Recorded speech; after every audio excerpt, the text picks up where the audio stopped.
Pa nga, okay. Hello. This is the model of Alice. Okay, Alice.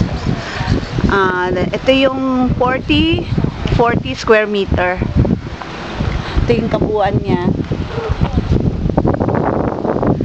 Ayan. Townhouse siya. Ayan, mula dyan. Townhouse. Angelica, look at here. Oh, ayun. Ayan siya, townhouse. So, ito yung kalahati nito.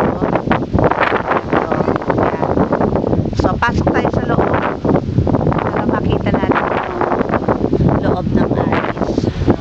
Ayan, pasok tayo sa loob. Ito yung loob niya, heart. Oh, look at the model ang anak mo. Kaya lang pagpasok, depende sa'yo kung gusto mong itong kitchen ay pabago mo ng lugar. Kasi pagpasok agad, kitchen, tapos maliit na dining set.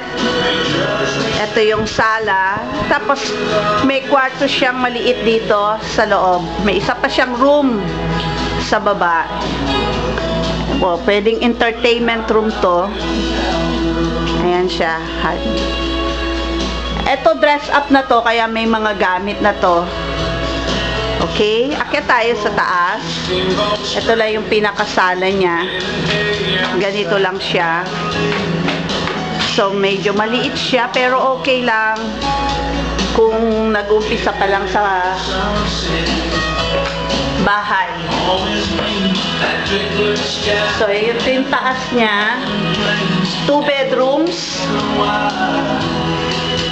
Ito, this is the small one. Ito yung maliit na room ng taas.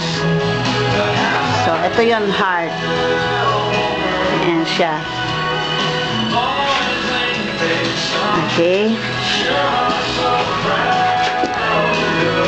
So, ito naman yung master bedroom. Here is the master bedroom. Ayan siya. O, diba? Pwede na kaming tabirin dito ng anak mo sa master bedroom. Dahil ito naman ay mana sa'yo, matatakutin. Okay. Ang CR niya isa lang. Dito. Common. Walang ilaw eh. Here is the bathroom. So, maliit lang siya. Okay. So, okay na to sa amin. Let's go, anak. I-stop mo na siya.